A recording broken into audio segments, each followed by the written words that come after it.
Some areas where people will want pushback. I know, your daughter's swimmer. I used to row at uni. But if I'd had to compete with biological men, I wouldn't have got a look in. I mean, surely it's not controversial to want to protect sport for women and girls.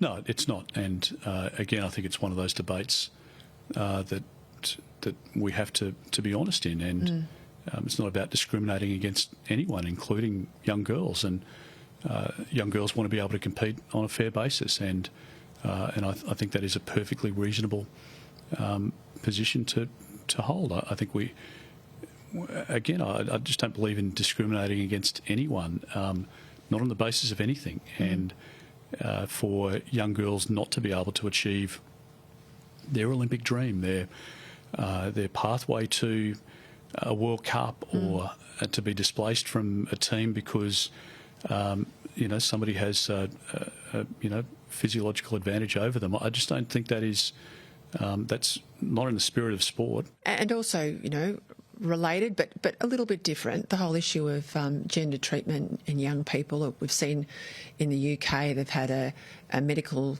expert inquiry into the practices. They're now being banned for young people, children under the age of 18.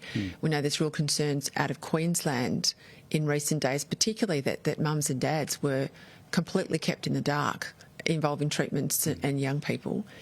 Again, what's there to be scared of? To have an inquiry, to talk to the experts, medical experts, people who know what they're talking about, get the evidence in and then go forward.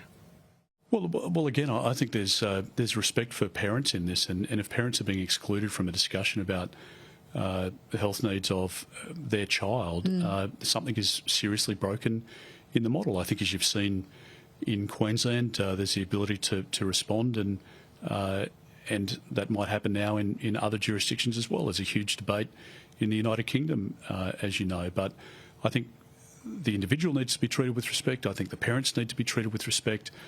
We know that there are two sexes, and we know that for many families, for different reasons, this is a very confronting debate, and we should, as a Liberal, I respect somebody's privacy, their privacy of their sexuality, of their situation, and that's paramount to me. But again, we have to have a society which is respecting of parental rights and the rights of children, innocent children as well. Let's talk about cost of living, nuclear energy, all of those things will be front and centre in a number of weeks when we finally get into the official campaign. We're in the absolute unofficial at the moment. Why on earth has Australia had a ban on nuclear power for almost 30 years when the rest of the world's moving on? Well, largely because coal was so cheap and in such abundance. And if you look back to the debates around sort of the 50s and 60s, that was part of the logic. And it's been quite a fascinating discussion in our country